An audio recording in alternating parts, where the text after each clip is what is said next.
3천 루블리를 가져왔노라고 여러 사람에게 떠들지 않았느냐 말입니다. 몇십 명이 아니라 몇백 명이 되겠지요. 그런 소리를 들은 사람은 200명이나 될 거예요. 아니 1000명은 될 겁니다. 하고 밑자는 외쳤다. 그 보십시오. 그럴 겁니다. 모두들 그렇게 증명하고 있어요. 그러니까 모두들이라는 이 말에는 무슨 의미가 포함되어 있다고 봐야 되지 않겠습니까? 아무런 의미도 없습니다. 내가 헛된 소리를 하니까 모두들 그 말을 되풀이했을 뿐이지요. 그렇지만 무엇 때문에 당신의 표현을 빌린다면 헛된 소리를 해야 할 필요가 있었습니까? 그런 건 나도 모릅니다. 아마도 자랑삼아 그랬겠지요. 그러니까 나는 이렇게 많은 돈을 낭비했다고 말입니다. 아니면 내가 따로 꿰매어 둔 돈에 대해 잊어버리려고. 그렇지, 분명 그 때문이었을 겁니다. 빌어먹을. 도대체 당신네들은 몇 번씩이나 묻는 거요. 나는 단지 허튼 소리를 했을 뿐입니다. 한번 허튼 소리를 하고 나니까 그걸 새삼스레 정정하고 쉽지 않았을 따름이지요. 인간이란 때로 아무런 동기도 없이 거짓말을 하는 수가 있지 않습니까? 드미트리 표도로비치, 인간이 어떤 동기에서 거짓말을 하게 되는지 그걸 꼭 집어 말하기란 쉬운 일이 아닙니다. 하고 금사는 타이르듯이 말했다. 그보다도 당신이 목에 걸고 다니던 그 돈주머니는 큰 것이었습니까? 별로 크지 않았습니다. 예를 들면 어느 정도의 크기였지요. 100루블리짜리 지폐를 반으로 접은 정도의 크기였습니다. 그럼 그걸 보여줄 수 없을까요? 어딘가에 그걸 가지고 있을 테니까요. 제기랄, 그게 어디 있는지 내가 알 게 뭡니까? 그렇다면 언제 어디서 그걸 목에서 끌려냈는지 당신의 진술에 의하면 당신은 집에 들르지 않았다고 하지 않았습니까? 페냐한테서 나와 베르호친의 집으로 가는 도중에 그걸 목에서 끌러 돈을 꺼냈습니다. 어둠 속에서요. 무엇 때문에 불이 필요합니까? 나는 손가락만으로 순식간에 해칠 수가 있었습니다. 가위도 없이 길거리에서 말입니까? 아마도 광장에서였을 겁니다. 가위는 써서 뭘 합니까? 낡아 빠진 헝겊이어서 곧 찢어지더군요. 그리곤 그 헝겊을 어떻게 했습니까? 그 자리에서 내버렸습니다. 정확하게 말해서 그게 어디지요? 광장입니다. 광장 말이에요. 광장 어디쯤이었는지 그걸 어떻게 압니까? 대체 당신네들은 그걸 알아 뭘 하려는 거죠? 드미트리 표도로비치, 그건 극히 중대한 일입니다. 당신에게 유리한 물적 증거니까요. 그 점을 어째서 이해하지 못합니까? 한 달 전에 그걸 꿰매 넣을 때 도와준 사람은 누굽니까? 아무도 도와준 사람이 없습니다.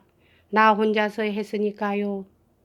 당신은 바느질을 할 줄 압니까? 군인은 바느질을 할 줄 알아야 합니다. 그렇지만 그걸 꿰매는데 바느질을 할 줄 알고 뭐고 할 게 있습니까? 그럼 그 재료를 그 돈을 꿰매는 헝겊은 어디서 구했습니까? 설마 당신은 나를 조롱하고 있는 건 아니겠지요? 천만에 내가 지금 누굴 조롱하고 있을 여유가 있습니까? 드미트리 표도로비치, 어디서 그 헝겊을 구했는지 기억이 나지 않는군요. 어디선가 생겼겠지요. 그런 것까지 잊어버리진 않으셨을 텐데요. 정말로 기억이 나지 않습니다. 아마도 속옷 같은 데서 찢어냈을 테지요. 그 참 흥미있는 일입니다. 내일 당신 화숙집으로 가서 그 물건을 찾아보기로 합시다. 귀퉁이를 찢어낸 샤스 같은 게 나올는지도 모르니까요. 그 헝겊은 어떤 천이었지요? 두꺼운 것이었습니까? 얇은 것이었습니까? 어떤 천이었는지 알게 뭡니까? 아니 잠깐만. 그 헝겊을 어디에서 찢어낸 것 같지가 않습니다. 그건 캘리코 조각이었습니다. 하숙집 안주인의 나이트캡으로 꿰맸던 것 같습니다. 하숙집 안주인의 나이트캡이라고요? 그렇습니다. 안주인한테서 내가 훔친 겁니다. 훔쳤다고요? 사실은 언젠가 걸레가 필요해서 나이트캡을 하나 가져왔습니다. 펜을 닦을 셈으로 가져온 것인지도 모르지요. 아무튼 물어보지도 않고 집어왔던 겁니다. 아무 소용에도 닿지 않는 누더기였으니까요. 그런데 때마침 그 1500루블리를 건사하는 문제가 생겼기 때문에 거기다 꿰매 넣었던 겁니다. 몇백 번이나 빨아서 낡아 빠진 캘리코 조각이었지요. 이제 확실히 그런 기억이 난단 말이지요. 확실한 기억은 아닙니다만 아무튼 나이트캡이었던 것 같습니다. 하지만 그까짓 거야 아무려면 어떻습니까? 그렇다면 적어도 안주인은 그런 물건이 없어진 것을 기억하고 있겠군요. 아니 기억 못할 겁니다. 안주인은 그걸 찾는 것 같지도 않았으니까요. 아까도 말했지만 더 쓸래야 쓸 수 없는 낡아 빠진 누더기였거든요. 그런 바늘과 실은 어디서 났습니까? 그만두겠습니다. 더 이상 대답하고 싶지 않습니다. 제발 그 얘긴 이제 그만 집어치웁시다. 마침내 미자는 화가 치밀어 올라 이렇게 소리쳤다. 그렇지만 당신이 광장 어디쯤에 그 헝겊 조각을 내버렸는지 전혀 기억이 없다는 것은 아무래도 좀 이상하군요. 그럼 내일이라도 그 광장을 죄다 소재하게끔 명령해 보시지요. 그러면 혹시 그게 발견될는지도 모르니까요.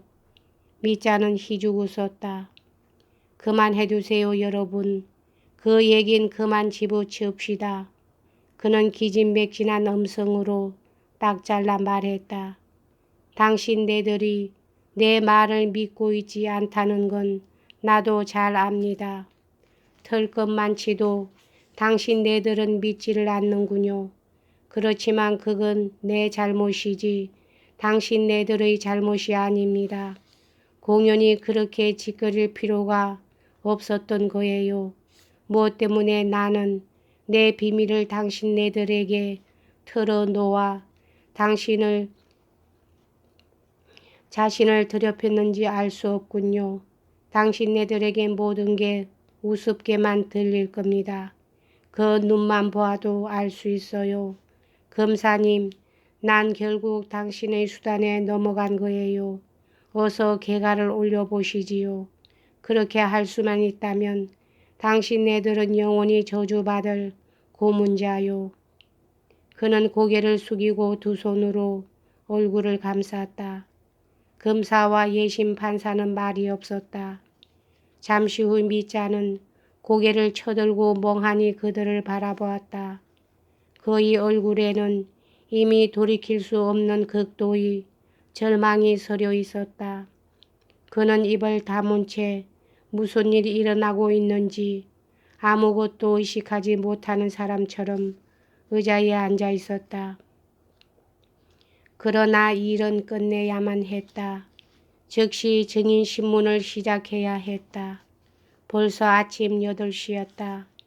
촛불을 꺼버린 지도 이미 오래였다. 신문이 계속되고 있는 동안 줄곧 방 안을 드나들고 있던 미하일 마카르이치와 깔까노프가 이때 다시 방에서 나갔다. 검사도 판사도 몹시 피로해 보였다. 음산한 아침이었다. 하늘에는 구름이 가득 덮이고 비가 억수로 퍼붓고 있었다. 미자는 멍하니 창문을 바라보고 있었다. 창밖을 좀 내다봐도 괜찮겠습니까?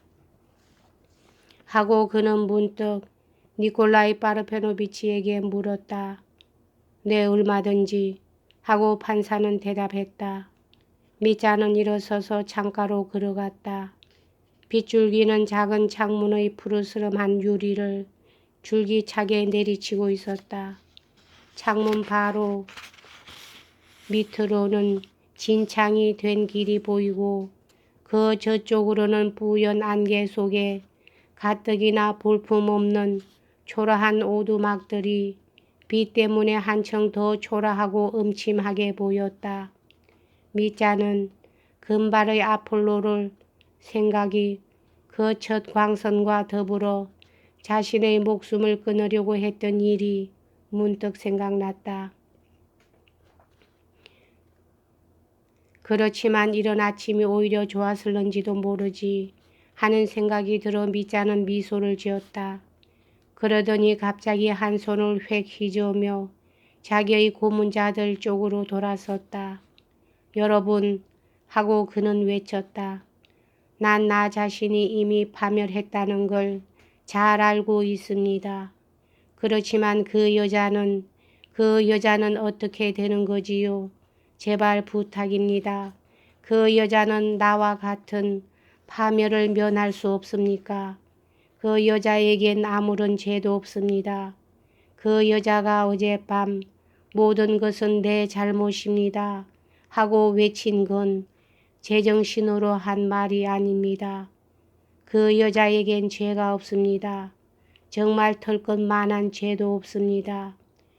당신네들과 마주 앉아 있는 동안에도 밤새도록 그 여자 일만이 걱정되어 견딜 수가 없었습니다. 앞으로 그 여자를 어떻게 할 작정인지 그걸 지금 내게 말해 줄 수 없습니까? 말해 줄 수 없을까요? 드미트리 표도로비치, 거기에 대해선 전혀 걱정하실 필요가 없습니다. 안심하십시오. 검사는 몹시 서두르는 듯한 어조로 재빠르게 대답했다.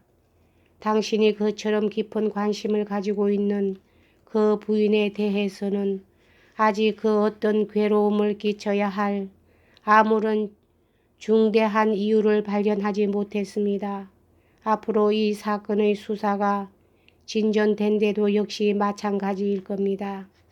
아니, 우리로서는 힘 잘하는 데까지 그렇게 되도록 노력을 아끼지 않겠습니다.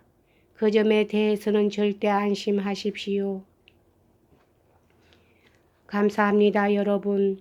여러 가지 일이 있긴 했지만 역시 당신네들은 공정하고 결백한 분들입니다.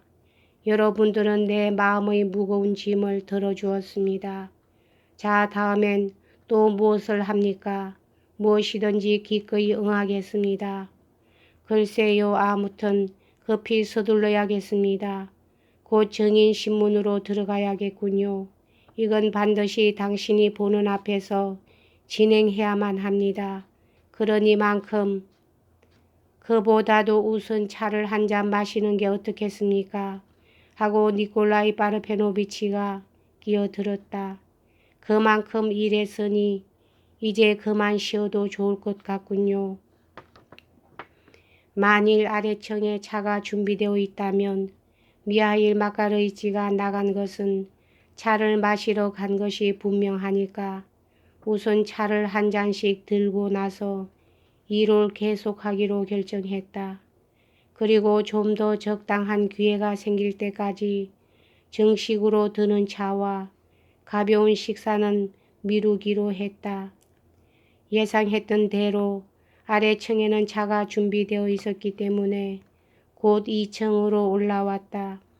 미자는 니콜라이 파르페노비치가 친절하게 권하는 차를 처음에는 사양했으나 조금 후에는 자진해서 청하여 탐욕스럽게 마셨다. 전체적으로 그는 이상할 리만큼 기진맥진한 것 같이 보였다. 옛 호글처럼 초인적인 체력의 소유자이니만큼 아무리 강한 자극을 받았다 할지라도 하룻밤쯤 새우며 술을 마시는 정도로는 끄떡도 없을 것 같았지만 그런데도 그는 이렇게 앉아있는 것조차 힘에 겹게 느껴졌다. 그리고 이따금 주위에 있는 모든 물건들이 눈앞에서 뱅뱅 돌며 춤을 추는 것 같은 착각을 일으키는 것이었다. 조금만 더 이러고 있다간 헛소리를 하게 될지도 모르겠다. 고 그는 속으로 생각했다. 여기까지 하겠습니다.